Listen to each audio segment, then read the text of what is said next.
This is a story you're going to love. The story is Corduroy with story and pictures by Don Freeman.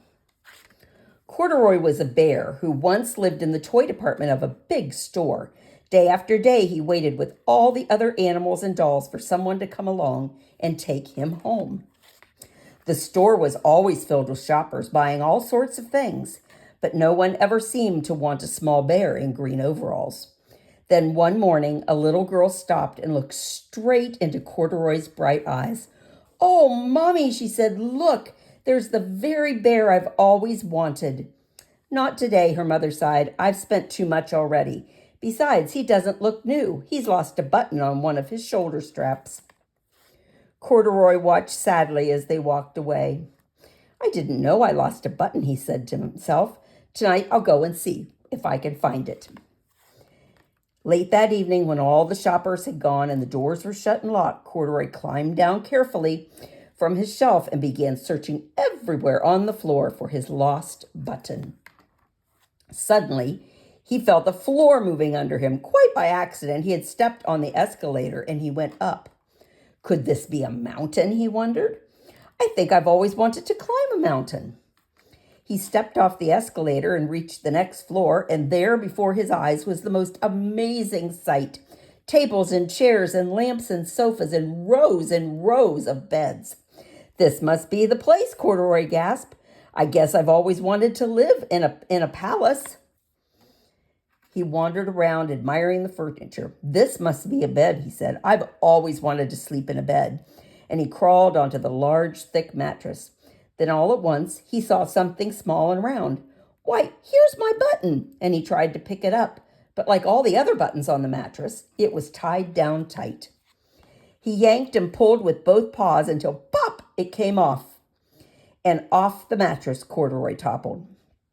Bang! Into the tall floor lamp, and over it went with a crash. Corduroy didn't know it, but there was someone else awake in the store. The night watchman was doing his rounds on the floor above. When he heard the crash, he came dashing down the escalator.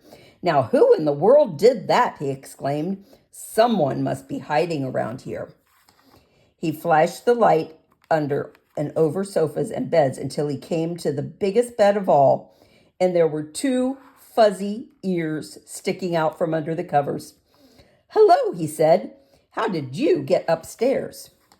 The watchman tucked Corduroy under his arm and carried him down the escalator, and he set him on the shelf in the toy department with all the other animals and dolls.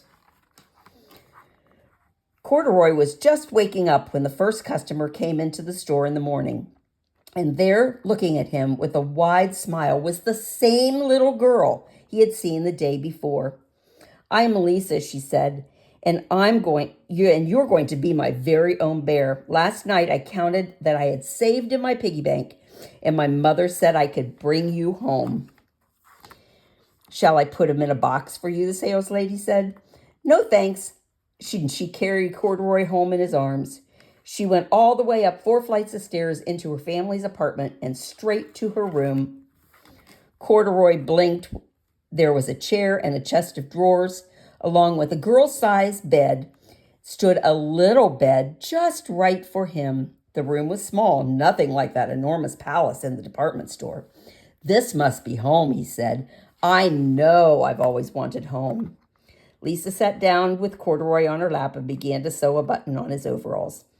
"I like you the way you are, but you'll be more comfortable with your shoulder strap fastened." "You must be a friend," said Corduroy. "I've always wanted a friend." "Me too," said Lisa, and gave him a big hug. The end.